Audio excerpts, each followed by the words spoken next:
¿Cómo están? Buenos días, buen comienzo de semana. Arrancamos el lunes, actividad número 7 de matemática y de lengua, ¿sí? Bien, antes de explicar la actividad número 7 de matemática, vamos a hacer una revisión rápida de la actividad 6, que les expliqué el viernes pasado, para ver cuáles son las soluciones de estos ejercicios. Bueno, en la actividad 6 tenían dos puntos. En el primer punto, en el punto 1, había 3 ejercicios, ¿sí? Ustedes tenían que seguir unas indicaciones para poder dibujar un triángulo. Bien, en el punto 1A era el punto más completo, donde a mí me daba más detalles de lo que tenía que tener en cuenta para dibujar este triángulo. Entonces me decía que era un triángulo isósceles, que son los triángulos que tienen dos lados de la misma medida y uno diferente, eso lo tenía que tener en cuenta, que tenía que ser rectángulo, eso quiere decir que uno de sus ángulos internos debería ser un ángulo recto. Para eso necesitábamos la ayuda de la escuadra, ¿sí? Porque la escuadra es la que me ayuda a buscar ángulos rectos. ¿Se acuerdan que los ángulos rectos eran los que formaban como una letra L? Después teníamos los agudos, que eran más cerrados, y los obtusos, que eran más abiertos. Bueno, o sea que yo tenía que tener en cuenta que era isósceles, que era rectángulo, y me daba la medida de uno de los lados, que eran 4 centímetros. Nosotros comenzamos haciendo el lado de 4 centímetros y le pusimos las letras AB, que son las letras que me dice el cuadernillo de las indicaciones. A partir de ese lado yo tenía que terminar de construir el triángulo, siguiendo las indicaciones. Entonces, si yo ya sabía que el lado AB mide 4 centímetros, si hago otro de 4 centímetros, ya estoy cumpliendo con la condición de triángulo isósceles. Al mismo tiempo, uno de estos lados de 4 centímetros tenía que ser uno de los lados del ángulo. Entonces lo íbamos a utilizar para hacer el ángulo. Lo marcamos y finalmente tuvimos que cerrar nuestro triángulo con los dos vértices que habían quedado libres. Si querían le podían poner letras y si no, no. Yo les quiero mostrar ahora cuál sería, ¿sí? Había 4 posibilidades de triángulos y en esto a todos nos tenía que salir igual, ¿sí? Bien, les muestro. Esperen que voy a tapar la parte de abajo para que no nos confundamos. Bien.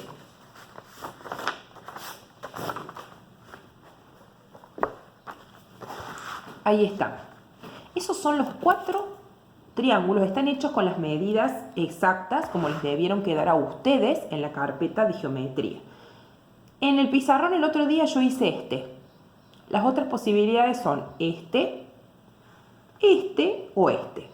Si ustedes dibujaron y les quedó igual a alguno de estos 4, está perfecto. Así tiene que ser.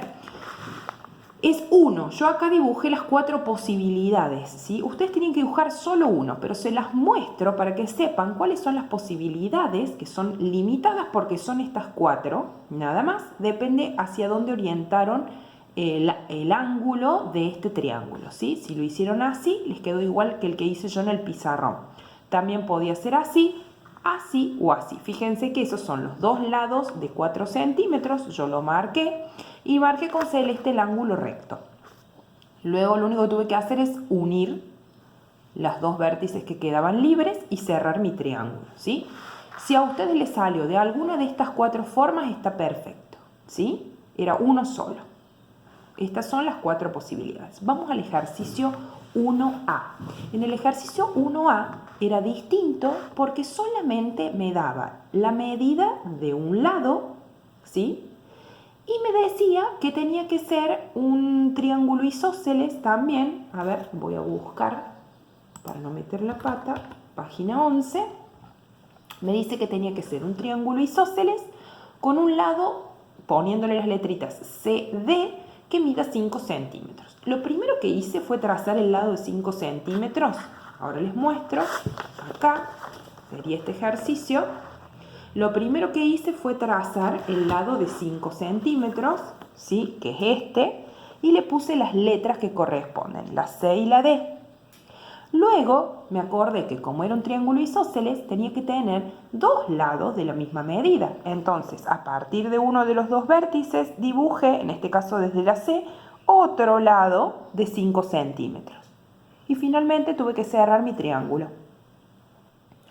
En este caso, ¿sí?, las posibilidades son muchas, porque va a depender de cómo haga de abierto o de cerrado mi triángulo. Entonces, este triángulo es el que me salió a mí.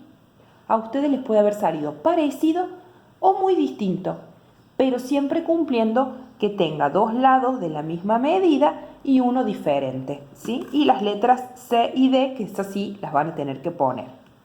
Y en el punto C, fíjense, ya saco esto, en el punto C menos datos todavía tenía. Me decía que un lado tenía que tener 5 centímetros y el otro lado 4. Entonces yo hice una línea de 5, le uní una línea de 4, que sería esta, no le puse letras y finalmente cerré mi triángulo. En estos dos casos hay infinitas, muchas posibilidades, ¿sí? Entonces, a ustedes les pudo haber quedado parecido o muy distinto, pero en el ejercicio 1A estas son las posibilidades de triángulo. Les tiene que haber quedado uno de estos 4. Y en el ejercicio B y el ejercicio C puede ser triángulos totalmente distintos al que yo hice. ¿Estamos? Habíamos estado analizando que mientras más datos yo tengo para respetar, más igual nos van a salir las figuras a todos. Pero si yo tengo uno o dos datos, eso me deja a mí elegir la forma de mi triángulo y entonces ahí hay más posibilidades de triángulos distintos.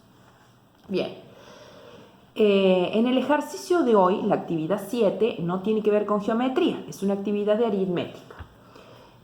Página 26, dice relacionar datos e incógnitas. Bueno, la temática de esta clase tiene que ver con lo que es probabilidad y estadística, pero vamos a iniciarnos en esto.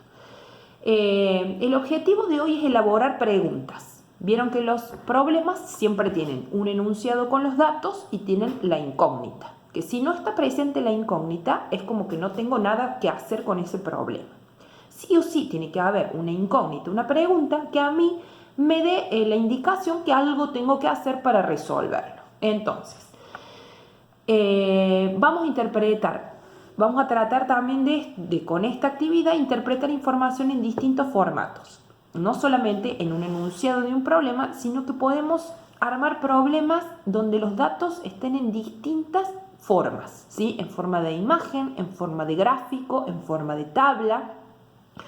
No es desconocido esto. Ustedes ya han hecho problemas donde tienen que sacar datos de tablas o datos de algún dibujo. Pero en este caso lo que vamos a elaborar son las preguntas. Entonces, ejercicio 1. Resuelvan el siguiente problema que está incompleto. Dice, la mamá de Nair gastó 1.200 pesos en una compra y le dieron de vuelta 800 pesos. Es un problema que no tiene incógnita, por lo tanto no tendría que hacer nada. Entonces, para poder resolverlo, le vamos a elaborar una incógnita. Como dice el punto 2, formulen una pregunta que para contestarla sea necesario usar todos los datos del enunciado anterior y luego escriban la respuesta, ¿sí? Entonces, lo que van a tener que hacer ustedes es copiar el problema, agregarle la incógnita y resolverlo con el cálculo y la respuesta, ¿sí? Y en el problema 3, en el punto 3, van a tener que buscar en sus casas a alguno de estos portadores de información. Un ticket de la compra de algo, del súper, del almacén, de donde sea que hayan ido, que les han dado un ticket, de un taxi. Puede ser también una boleta de compra, una factura de algún servicio, puede ser la factura de la luz, del gas, del agua, ¿sí? Con los datos que hay en ese portador de texto, que yo en este momento no tengo ninguno, vamos a elaborar preguntas que se puedan responder utilizando los números, los datos de ese portador de texto y haciendo algún cálculo, ¿sí? Bien. Partir de datos disponibles, bien. Y eso los van a tener, peguen ese si se puede, si no se puede no lo hagan, si es algo que ustedes puedan pegar en sus carpetas de aritmética, lo pegan y elaboran algunas preguntas que se puedan responder con los datos de ese portador, pero que haya que hacer un cálculo. Si yo pregunto cuánto gasto en la compra, directamente me fijo en el total y no tengo que hacer ningún cálculo. Tratemos de hacer con cálculo. Supónganse que en una factura ustedes te hayan comprado 3 cosas, ¿no es cierto? En la factura de una compra.